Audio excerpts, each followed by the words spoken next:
আশা করি ভালো আছেন। আজকে যে বিষয়ে কথা বলবো সেটা হচ্ছে যে বেশি টাকার জব। তো বেশি টাকার আসলে জব অনেক প্রকারেরই আছে, অনেক ক্যাটাগরি আছে, অনেক স্কিলের আছে। তো তার মধ্যে আজকে একটা বিষয় নিয়ে কথা বলবো সেটা হচ্ছে যে সিকিউরিটি জব, এবং এই সিকিউরিটি জবের চাইলে স্টুডেন্ট অবস্থায় করা যায়, ফুল টাইমও করা যায়, যে কোনো টাইমেই করা যায়। এইটা বিশেষ করে স্টুডেন্টদের জন্য বেশ ভালো সুবিধা দেয়। তো যাই হোক, তো এটার হচ্ছে ধরেন রেটটাও ভালো থাকে, কিন্তু সমস্যা হলো যে এইখানে আপনার একটা কোর্সের দরকার হয়, যে কোর্সের জন্য আসলে অনেক মানুষ পিছিয়ে যায় বা পিছিয়ে থাকে। আমি একটা ভিডিওতে কথা বলেছিলাম যে আসার আগে অবশ্যই 2টা ডকুমেন্টস নিয়ে আসবেন। তার মধ্যে একটা কথা বলেছিলাম যে পুলিশ ক্লিয়ারেন্স, এবং সেখানে বলেছিলাম যে সিকিউরিটি জবের জন্য। আজকে আমি বিস্তারিত বলবো যে সিকিউরিটি জবের জন্য আপনাকে কী কী করতে হবে এবং সেটা কিভাবে আপনি কোথায় কী করবেন, মানে বিস্তারিত সব কিছু। আমাদের মাথায় আসলে সবসময় ঘুরে যে কোন জব করলে বেশি টাকা পাবো।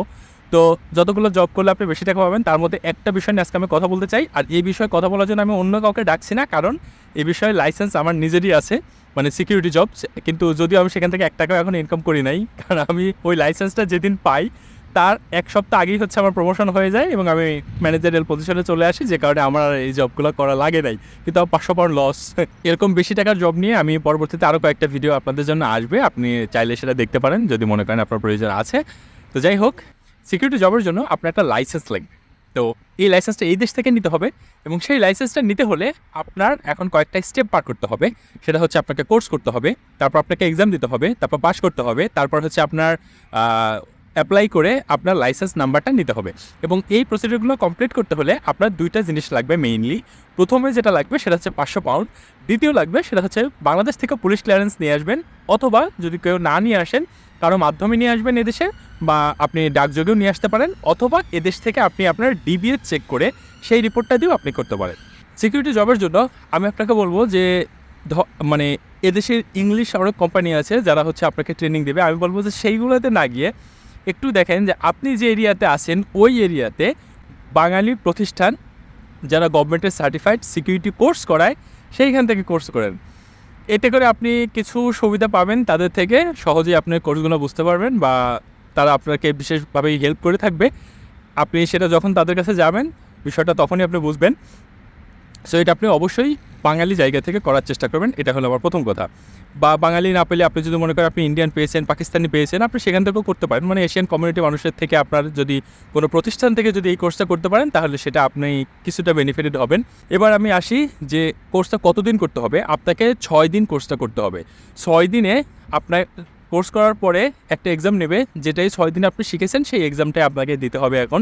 তো এইটা খুব সহজ হয় তা কিন্তু না। সো এইখানে বেশ ভালোভাবেই শিখতে হবে, পড়াশোনা করতে হবে। তারপরে 6 দিন পরে যখন হচ্ছে আপনি মানে পরীক্ষা দিলেন, পরীক্ষা দেওয়ার পরে আপনার মনে হয় 2 সপ্তাহ পরে একটা সার্টিফিকেট আপনার আসবে যে সিয়া থেকে, যে হ্যাঁ আপনি এটা পাস করেছেন কিংবা ফেল করেছেন। যদি পাস করে থাকেন তাহলে তো কথাই নেই। এখন হচ্ছে আপনি ওই যে পুলিশ ক্লিয়ারেন্স যেটা নিয়ে আসছেন ওইটা দিয়ে এখন হচ্ছে আপনাকে অ্যাপ্লিকেশন করতে হবে আপনার ব্যাজ নেওয়ার জন্য। এখন আপনার ব্যাজ দরকার। আর যদি ফেল করে থাকেন তাহলে ওই প্রতিষ্ঠানের সাথে কথা বলে থাকেন, ওরা হচ্ছে আপনাকে নতুন করে আবার একটা এক্সাম নেবে আপনার জন্য নতুন ব্যাচের সাথে। সেই জন্য কোনো প্রতিষ্ঠান চার্জ করে থাকে, কোনো প্রতিষ্ঠান আবার চার্জ করে থাকে না। তবে ম্যাক্সিমাম এশিয়ান কমিউনিটির প্রতিষ্ঠানগুলো আসলে চার্জ করে থাকে না। এবার আমি আসি যে আপনি সার্টিফিকেট হয়ে গেল, তখন আপনি কী করবেন। সার্টিফিকেট হয়ে গেলে ওই প্রতিষ্ঠানকেই বলেন যে আমার হচ্ছে ব্যাচের জন্য অ্যাপ্লাই করবো, মানে আপনার এখানে একটা কার্ড লাগবে।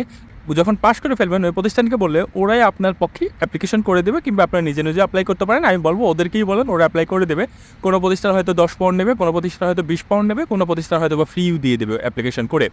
তো আপনি যখন অ্যাপ্লাই করবেন তখন হচ্ছে আপনার পুলিশ ক্লিয়ারেন্সটা লাগবে। এই পুলিশ ক্লিয়ারেন্সটা দিয়ে তারপর হচ্ছে আপনার সিয়া যে সার্টিফিকেটটা পেয়েছেন, আপনি যে পাস করেছেন সেই সার্টিফিকেটটা দিয়ে যখন আপনি অ্যাপ্লাই করবেন, অ্যাপ্লাই করার মোটামুটি 4 সপ্তাহ থেকে 6 সপ্তাহের মধ্যে আপনার বাসায় আপনি দেখবেন যে একটা ডিবিএস চেকের একটা লেটার চলে আসছে। মানে এই দেশের পুলিশ আপনার নামে আসলে কোনো মামলা মকদ্দমা খুঁজে পায় নাই, এরকম একটা চিঠি আসবে। আর তারপরে মোটামুটি সপ্তাহ 2 পরে এই চিঠিটা পাওয়ার মোটামুটি 1 সপ্তাহ থেকে 2 সপ্তাহের মধ্যেই দেখবেন আপনার বাসায় আরেকটা লেটার আসছে, যেই লেটারে আপনার হচ্ছে একটা ব্যাজ চলে আসছে। আপনার যেমন বিআরপি কার্ড আছে, তারপর হচ্ছে ইউনিভার্সিটি আইডি কার্ড আছে, এরকম একটা কার্ড আপনার কাছে আসবে, যেখানে আপনার নাম থাকবে, তারপর হচ্ছে আপনার একটা লাইসেন্স নাম্বার থাকবে। তো এই লাইসেন্স নাম্বারটা এইটাকে আপনার এই কার্ডটাকে বলা হচ্ছে ব্যাজ। তো এই ব্যাজটা আপনার লাগবে, এই ব্যাজটা নিয়েই হচ্ছে আপনি জব করবেন। যখন এই ব্যাজটা হয়ে গেল, তখন আপনার আশপাশে যত সিকিউরিটি কোম্পানিগুলো আছে বা এজেন্সিগুলো আছে তাদেরকে আপনি নক করবেন যে আমার ব্যাজ আছে, আমি জব করতে চাই। তারপর দেখবেন যে আপনি জবের অফার ওইখান থেকে আপনি পেয়ে গেছেন। এবং যদি ধরেন আপনার কোনো ফ্রেন্ড সার্কেল করে থাকে, তাহলে তার কোনো কথাই নাই, ওরাই আপনাকে বলে দিবে কী কী সুবিধা আপনি এখান থেকে পাবেন আর কীভাবে সুবিধাগুলো নেবেন, ওরাই সবগুলো বলে দিবে। আর আপনি পার্ট টাইম করতে পারেন, ফুল টাইম করতে পারেন। পার আওয়ার যদি আমি বলি, তাহলে হচ্ছে ধরেন মোটামুটি 11 পাউন্ড 12 পাউন্ড দিয়ে হচ্ছে এগুলো স্টার্ট হয়। আর যদি মোটামুটি 6 মাসের এক্সপিরিয়েন্স থাকে, আবার কিছু কোম্পানি 6 মাসের এক্সপিরিয়েন্স মানে না থাকলেও 14 পাউন্ড 15 পাউন্ড, মানে সিকিউরিটিতে ম্যাক্সিমাম 22 পাউন্ড পর্যন্ত করে পার আওয়ার পাওয়া যায়। এখন শুরুতেই আপনি 22 পাউন্ড মাথায় নেবেন না, আপনি শুরুতে মাথায় নেবেন হচ্ছে আপনি এনআইতে পাবেন হচ্ছে 11 থেকে 12 পাউন্ড এরকম। আর যদি 5-6 মাসের এক্সপিরিয়েন্স থাকে, তাহলে ভালো কোম্পানিতে গেলে আপনি 13 পাউন্ড 14 পাউন্ড করে পাবেন। এখন সিকিউরিটি জবটা আসলে কী করতে হবে সিকিউরিটিতে? আমরা স্বাভাবিকভাবে যে বিষয়টা আমাদের মাথায় আসে, বাংলাদেশের কথা যদি চিন্তা করি, এটা সবচেয়ে জঘন্য মানে ছোট মানে জব, নিম্ন শ্রেণীর জবের মধ্যে হচ্ছে একটা। আসলে এই দেশের সব পেশাকে সমানভাবে মর্যাদা দেওয়া হয়, মানে প্রত্যেকেরই একটা আইডেন্টিটি থাকে। এখানে কেউ কাউকে ছোটো করে কথা বলে না, বাজে কথাও বলে না। তো এইখানে আপনার আসলে এটা মনে করার দরকার নেই যে আপনাকে হয়তো বা চোর আসলে ধস্তাধস্তি করতে হবে, কেউ একটা আপনার সব থেকে জিনিস নিয়ে গেলে তাকে নিয়ে আপনি পাশাপাশি করবেন তার সাথে, এইরকম কোনো কিছুই নেই। আপনি তাকে গিয়ে বলবেন যে তুমি এটা নিচ্ছ কেন, এটা নেওয়ার তোমার রাইটস নেই, তুমি এটা পে করো নাই, তুমি এটা রেখে দাও। ওকে আপনি মারতে পারবেন না, ধরতে পারবেন না, কিছু করতে পারেন। আপনি সর্বোচ্চ যেটা করতে পারেন, আপনি যে ডিটেলে আছেন বা যেখানে আছেন সেইখান থেকে আপনি পুলিশ কল করবেন। আপনি পুলিশ কল করে পুলিশ এসে ওকে নিয়ে যাবে। সো আপনার মারামারি কাটাকাটির কোনো কিছুই নেই। তারপরে হচ্ছে যে মানে যদি আপনাকে কখন অ্যাটাক করে, কীভাবে সেগুলো আপনি অ্যাটাক থেকে আপনার নিজেকে রক্ষা করবেন বা সেই সময় কী কী করতে হবে, এই বিষয়গুলো নিয়ে আপনাকে ট্রেনিংয়ে যাবতীয় সব কিছু শেখাবে। এটা আহামরি কিছুই না। এই মানে সিকিউরিটি ইন্ডাস্ট্রিটা ইন্ডিয়া এবং পাকিস্তানি ছেলেমেয়েদের দ্বারা ফুললি মানে কন্ট্রোল। আপনি যখন এর পাশে আসবেন, আপনি দেখবেন যেখানেই তাকাবেন সিকিউরিটি মানেই হচ্ছে এশিয়ান, মানে ইন্ডিয়ান আর পাকিস্তান। বাংলাদেশিরা খুব বেশি করে না। আর যত নাইট ক্লাব আছে, পাব আছে, এইগুলোতে দেখবেন আফ্রিকানদের ডিমান্ড হচ্ছে বেশি, কারণ ওরা যেহেতু একটু মানে গান্ডা টাইপের হয়, মানে একটু মানে কন্ট্রোল করতে পারে বেশি, গায়ে শক্তি আছে, যে কারণে হচ্ছে ওই জায়গাগুলোতে ওদেরকে প্রেফার করে। বাট এশিয়ানরাও আছে, একটু ডোর সাইডে কাজ করে, আর ভেতর সাইডে কাজ করে হচ্ছে ম্যাক্সিমামই হচ্ছে আফ্রিকানরা। এবার আপনি যদি একটা রাফলি জিজ্ঞেস করেন যে ভাই আসলে কেমন ইনকাম করা যাবে, তাহলে ধরেন স্টুডেন্ট অবস্থায় আপনি ধরেন পারমিশন থাকবে তো আপনি 20 ঘন্টা। সো আপনি এখানে 11 বা 12 করে আপনি হিসাব করতে পারেন।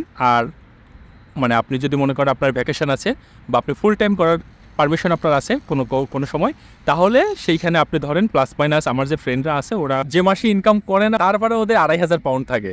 আর যারা হচ্ছে মানে দিন রাত এক করে নিয়ে কাজ করে, মানে একটা রোবট, ওরা মোটামুটি 3500 থেকে 4000 4500 পাউন্ড পর্যন্ত ইনকাম করে পার মান্থ। সো এটা হলো সিকিউরিটির ইনকাম। কিন্তু আমার সাজেশন থাকবে আসলে এই 4000 4500 3500 এই বাজেটগুলো কখনোই আপনার নিজের জন্য করবেন না, কারণ এগুলো রাত দিন এক করে যখন পরিশ্রম করবেন, আপনি যদি বাংলাদেশে এরকম কোনো আপনার পরিশ্রমের যদি রেকর্ডটা থাকে, তাহলে কিন্তু আপনি এখানে অসুস্থ হয়ে যাবেন এবং আপনি দেখবেন 1 মাস পরে থাকলেই কিন্তু আপনার প্রায় 3000 পাউন্ড লস। আর তারপর আপনার দেখার কেউ নাই, এটা হচ্ছে সবচেয়ে বড় কথা। তো যে কারণে আপনি বেশি শিফট করার দরকার নেই। আপনি 10 ঘন্টার একটা শিফট করেন কিংবা 8 ঘন্টার একটা শিফট করেন, 12 ঘন্টার উপরে কখনোই কোনো শিফট করবেন না। যদি খুব বেশি টাকার প্রয়োজন থাকে, 12 ঘন্টার উপরে আপনি শিফট করবেন না। সেই ক্ষেত্রে আপনি এখন যদি আপনি সপ্তাহে 5 দিন করেন, তাহলে হচ্ছে আপনার ধরেন 60 ঘন্টা, তাহলে 60 ঘন্টায় আপনি যদি মিনিমাম 12 করেও ধরেন, এবার হিসাব করে দেখেন প্লাস মাইনাস আপনার 2.5 থেকে 3000 পাউন্ডের কাছে চলে যাবে। তো যাই হোক, আপনার বেশি ইনকাম করার দরকার নেই, সুস্থ থাকেন, একটা ভালো ইনকাম করেন, সেটাই দরকার। আর একটু মজার বিষয় বলি, সেটা হচ্ছে আমি সিকিউরিটি লাইসেন্স করে আমার লাইসেন্সটা আমি যেদিন হাতে পাই, ঠিক তার 1 সপ্তাহের আগেই হচ্ছে আমার প্রমোশন হয় ম্যানেজার পজিশনে। তো যে কারণেই হচ্ছে আমার আর ওই লাইসেন্স কাজে লাগে নাই। আজ পর্যন্ত আমি ওই লাইসেন্স দিয়ে 1 টাকাও ইনকাম করি নাই, বাট ওটার পিছনে আমার কিন্তু 500 পাউন্ড চলে গেছে। এখন এই 500 পাউন্ডের ক্যালকুলেশনটা কীভাবে? সেটা হচ্ছে যে আপনি যে কোর্সটা করবেন, এই কোর্সের জন্য কোনো প্রতিষ্ঠান আপনাকে 250 পাউন্ড নেবে, কোনো প্রতিষ্ঠান 300 পাউন্ড নেবে। 300 পাউন্ডের উপরে যদি কেউ চায় আপনি দেবেন না, কারণ 300 পাউন্ডের বেশি লাগে না। তাহলে 300 পাউন্ড হচ্ছে কোর্সের জন্য, মানে আপনি যে 6 দিন কোর্স করবেন সেইটার জন্য আপনার 300 পাউন্ড। আর আপনার হচ্ছে 183 পাউন্ড থেকে বা 200 পাউন্ড এটা রেঞ্জ করতে পারে। আমার ক্ষেত্রে 183 পাউন্ড লেগেছিল, কোনো ফ্রেন্ড আবার বলে 190 পাউন্ড লেগেছিল। যাই হোক, সেটা হচ্ছে যে ধরেন 200 পাউন্ড লাগবে হচ্ছে আপনি ওই যে ব্যাজ অ্যাপ্লাই করবেন, ব্যাজ মানে আপনার লাইসেন্স নাম্বারের জন্য অ্যাপ্লাই করবেন, তখন হচ্ছে আপনাকে পোস্ট অফিসের মাধ্যমে পে করতে হবে হচ্ছে ধরেন 190 পাউন্ড, 93 পাউন্ড এরকম, মানে 200 পাউন্ড রাফলি। তাহলে হচ্ছে আপনার টোটাল যাবে হলো এই 500 পাউন্ড। এখন যে লাইসেন্সটা পেলেন এটার মেয়াদ আসলে কতদিন থাকবে, এটা একটা খুবই গুরুত্বপূর্ণ কোশ্চেন। সেটা হচ্ছে যে এটার মেয়াদ থাকবে আসলে 3 বছর। এই টাইমের মধ্যে আপনি যেখানে খুশি আপনি ইউকের মধ্যে জব করতে পারেন, সিকিউরিটি রিলেটেড জব। এখন আপনি মনে করতে পারেন যে আমি সিকিউরিটি লাইসেন্সটা করলাম, করে আমি আমার অন্য ফ্রেন্ডকে দিলাম, সে এই জবটা করবে, তাহলে আমি আমার লাইসেন্স ভাড়া দিয়ে খাবো। এটা 100% একটা ইলিগেল, মানে অবৈধ কাজ। এবং আপনি যদি এটা করেন তাহলে এটার বিশাল বড় একটা অ্যামাউন্ট আপনারও ফাইন হবে, তারও ফাইন হবে, দুজনেই জেল জরিমানা খাবেন এবং দেশে ব্যাক করে দেবেন। ভুলেও খবরদার এই কাজ করবেন না। এবং আপনাকে যদি কেউ কখনো মানে জবের অফার করে, আপনার যদি লাইসেন্স নাম্বার থাকে তাহলেই আপনি তার জব করতে যাবেন, আপনার লাইসেন্স না থাকলে আপনি তার জব করতে যাবেন না, ধরা খেলেই লাইফ শেষ। এবার ড্রেস কোড নিয়ে বলি, যে সিকিউরিটিতে ড্রেস কোড হয় হচ্ছে ধরেন আপনার এটা আসলে ম্যাক্সিমাম টাইমেই যেটা হয়ে থাকে সেটা হলো যে হোয়াইট শার্ট, ব্ল্যাক প্যান্ট, তারপর হচ্ছে ব্ল্যাক টাই এবং ব্ল্যাক কোট, এটাই হচ্ছে মানে আর ফর্মাল শু, এটাই হচ্ছে আপনার ড্রেস কোড থাকবে। সো আপনি যদি মনে করেন দেশ থেকে আপনি এগুলো আনতে পারেন, যদি মনে করেন এপাশ থেকে কিনবেন প্রাইমার্কে যেতে পারেন, প্রাইমার্কে কম টাকায় নিতে পারেন। এবং এইখানে একটা লোভনীয় কথা আমি বলি, সেটা হয়তো আপনার মানে খুবই লোভ লাগবে। সেটা হচ্ছে যে ধরেন আপনার যদি সিকিউরিটি জবের 2 বছর কিংবা 3 বছর, আমি এই ক্ষেত্রে একটু ভুলে যাচ্ছি এখন, 2 বছর কিংবা 3 বছর যদি এক্সপিরিয়েন্স থাকে তাহলে আপনি পার্সোনাল বডিগার্ড হিসাবে কাজ করার মানে লাইসেন্স নিতে পারবেন। মানে এদেশে মানে বললাম না সিকিউরিটি জব হচ্ছে আপনার কয়েকটা ক্যাটাগরির হয়, যেমন ধরেন হচ্ছে ডোর সুপারভাইজার, তারপর সিসিটিভি অপারেটর, তারপর হচ্ছে পার্সোনাল বডিগার্ড, তারপরে হচ্ছে আরও বেশ কয়েকটা শ্রেণীর আপনার আছে। এইগুলো আপনি SIA এটার মানে সিয়া অথরিটি লিখে যদি আপনি গুগলে সার্চ করেন, তারপর হচ্ছে সিকিউরিটি জবের আপনি ওইখানে বেশ কিছু গাইডলাইন পেয়ে যাবেন। তারপর কোন কোন শ্রেণীতে ওরা ভাগ করছে কোনটা, আপনি সেগুলো সব কিছুই দেখতে পারবেন। তো পার্সোনাল গার্ড হিসেবে যদি পার্সোনাল সিকিউরিটি হিসেবে যদি আপনি জব করেন, মানে এটা পার্সোনাল সিকিউরিটি কারা, মানে যেন কোনো ভিআইপির পার্সোনাল বডিগার্ড হিসেবে আপনাকে কাজ করতে হবে। তো সেই ক্ষেত্রে per hour 50 pound minimum salary হয়, 50 পাউন্ড। এবং সেই ক্ষেত্রে একটু বডি ফিগার যাদের একটু ভালো আছে, স্মার্টনেস আছে দেখতে, স্মার্টনেস মানে চামড়া সাদা না, স্মার্টনেস মানে হলো ওভারঅল আউটলুক এবং বডি ল্যাঙ্গুয়েজ। তো যাই হোক, ওকে, এগুলো হচ্ছে আমি আপনাকে একটু হিন্টস দিয়ে রাখলাম যে এইখানে যদি আপনি কাজ করতে চান করতে পারেন। আর ভালো ইনকামের অপশন আছে এই পাশে যে এজেন্সিগুলো আছে বা যারা এই জবগুলো করে তাদের সাথে একটু আলোচনা করেন, আরও বেশ কিছু ইনফরমেশন জানতে পারেন যেগুলো আসলে লোভনীয় অফার। সো আমি আর এখানে কথা বাড়াতে চাচ্ছি না, আজ এখানেই শেষ করছি। ধন্যবাদ।